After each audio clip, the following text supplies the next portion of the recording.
எல்லோருக்கும் வணக்கம். நம்ம இந்த சேனல் ஸ்டார்ட் பண்ணதனுடைய மிக முக்கிய நோக்கமே என்ன அப்படின்னு கேட்டிங்கன்னா, வாழ்க்கையில் நான் நிறைய தோல்விகளை சந்திச்சிட்டேன், இதுக்கு மேலே எனக்கு வெற்றி தான் வேணும். நான் நிறைய சந்திக்கக்கூடாத நிகழ்வுகளை எல்லாம் என்னுடைய வாழ்க்கையில் சந்திச்சிட்டேன், ஆனால் இதுக்கு மேலே எது ஒன்றுமே எனக்கு வெற்றிகரமான விஷயமாக தான் இருக்கணும், நான் சிறப்பான ஒரு வாழ்க்கையை வாழணும் அப்படின்னு நினைக்கிறவங்களுக்காக மட்டுமே இந்த சேனல் ஸ்டார்ட் பண்ணணும்.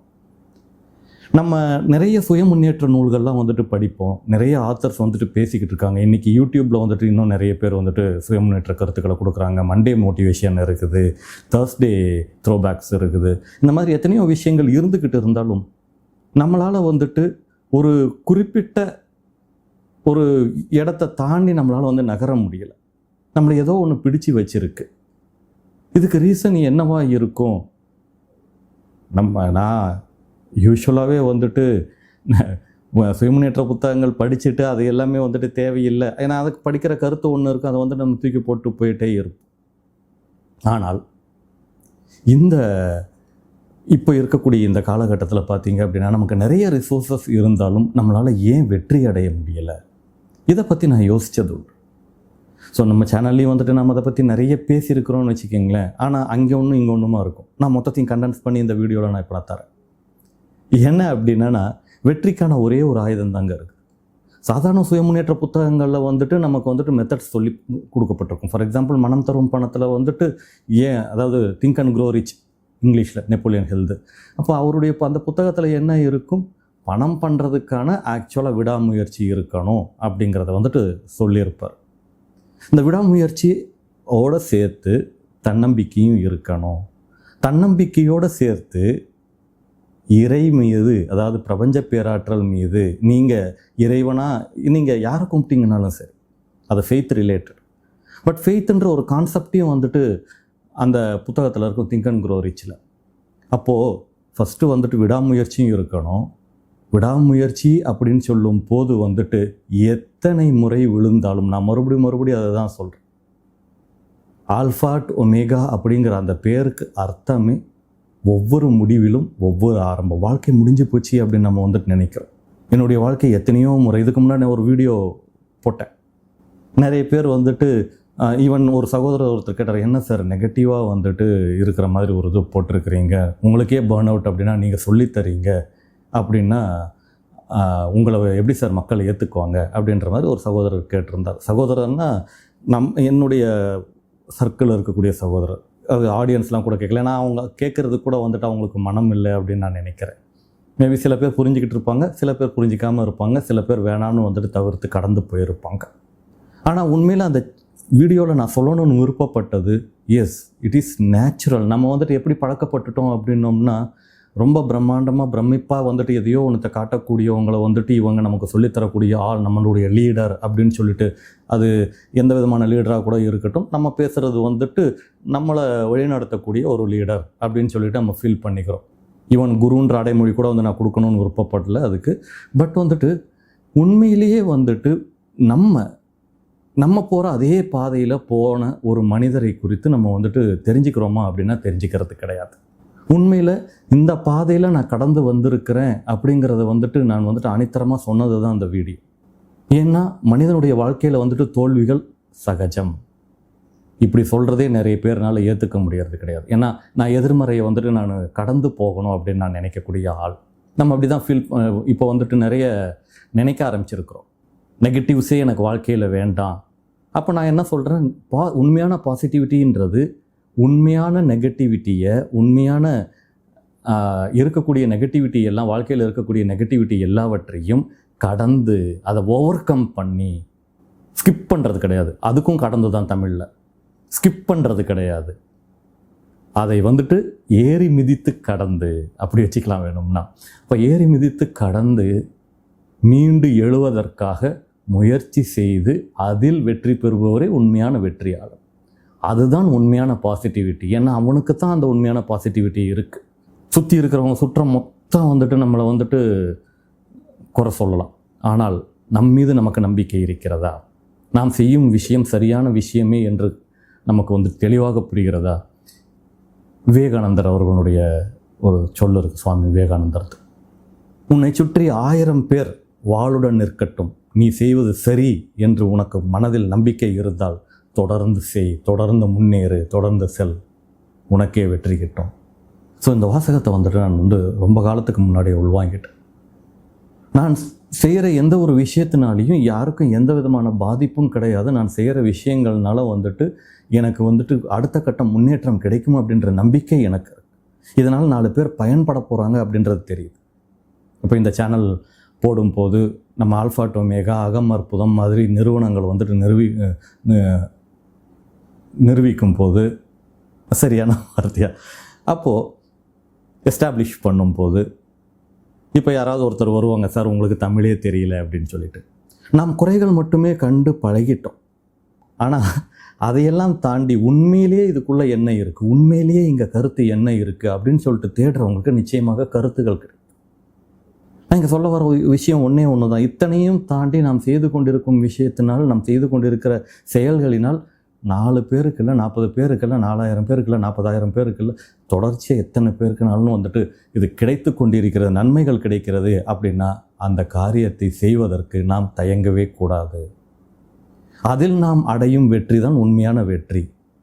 சரி, இவ்வளவுலாம் என்னால் சிந்திக்க முடியாது சார், எனக்கு என்னுடைய வாழ்க்கையிலேயே வந்துட்டு நான் பார்க்கணும் அப்படின்னு நீங்கள் நினைக்கிறீங்கன்னு வச்சுக்கோங்களேன். உங்களுடைய வாழ்க்கை, தனிப்பட்ட வாழ்க்கையிலையும் சரி, எத்தனையோ முறை வீழ்ச்சிகள் இருந்து கொண்டு இருக்கும். எத்தனையோ நம்மளால் வந்துட்டு எதிர்கொள்ள முடியாத சம்பவங்களை, நிகழ்வுகளை நம்ம எதிர்கொள்ள வேண்டியது இருக்கும், மனதிற்கு ஒவ்வாத விஷயங்களை.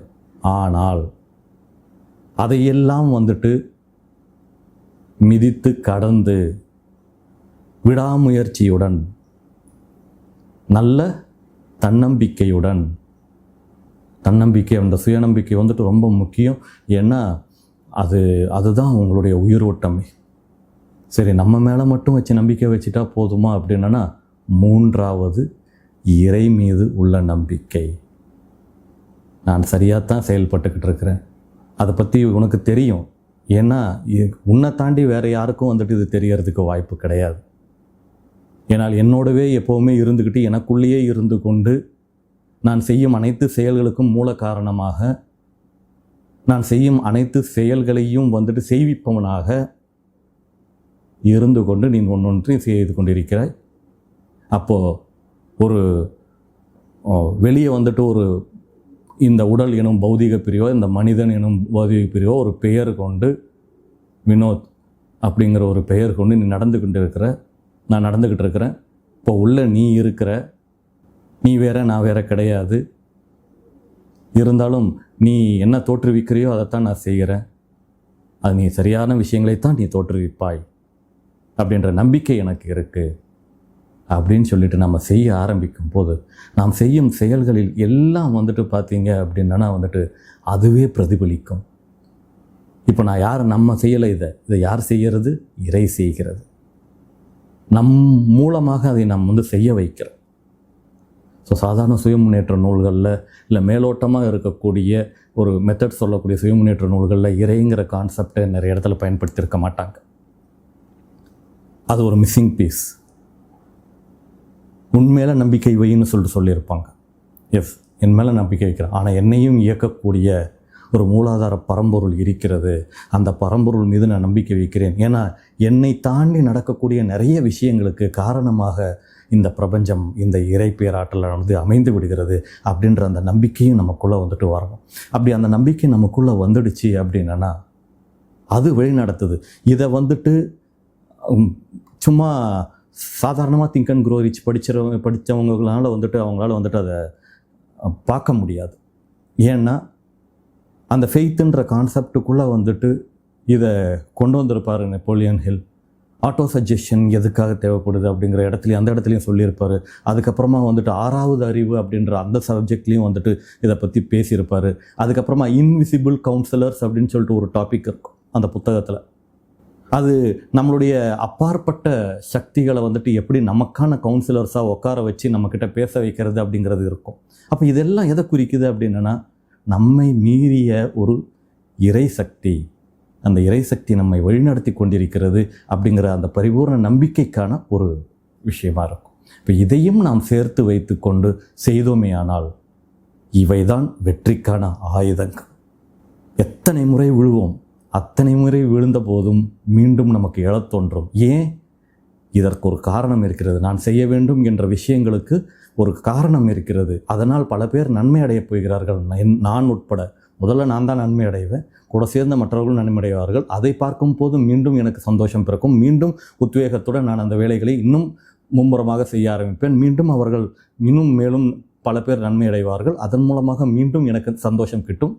இது ஒரு சூழல். அப்படியே அந்த சைக்கிள் சுற்றிக்கிட்டே இருக்கும். எப்போ வரைக்கும்? இந்த உடல் எனும் பௌதிக பிரிவு நம்ம பிரிகிற வரைக்கும். அப்போ இதுதான் இந்த உண்மையான வெற்றி. இதில் பொருள் அடங்கும், அருள் அடங்கும், எல்லாமே அடங்கும்.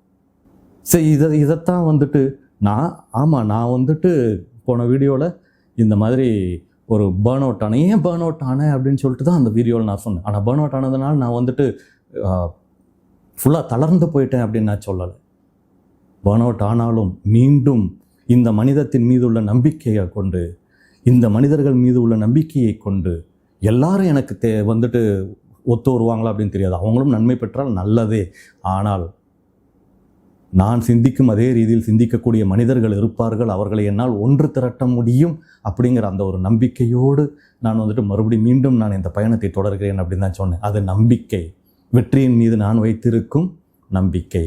வெற்றியின் மீது நான் நிச்சயமாக வெற்றி அடைவேன் அப்படிங்கிற அந்த மன எண்ணம், திண்ணம், உறுதி, மன உறுதி, அதைத்தான் நான் அங்கே வெளிப்படுத்தினேன். அதை புரிந்து கொண்டவர்கள் புரிந்து கொள்வார்கள்.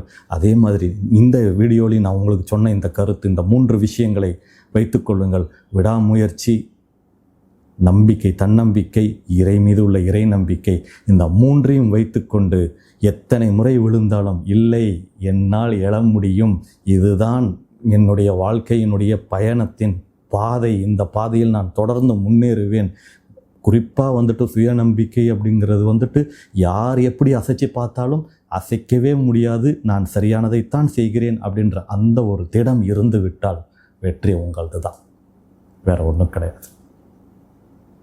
ஓகே, இந்த வீடியோ உங்களுக்கு பிடித்திருந்தால் உங்களுடைய சுற்றத்தோடும் நட்போடும் இதை பகிர்ந்து கொள்ளுங்கள். மீண்டும் ஒரு நல்ல வீடியோவில் சந்திப்போம். தொடர்ந்து உங்களை உத்வேகப்படுத்தக்கூடிய, உங்களை சரியான பாதையில் செயல்முறையில் வழிநடத்தக்கூடிய வீடியோக்களோடு நான் தொடர்ந்து வர மீண்டும் சந்திப்போம். நன்றி.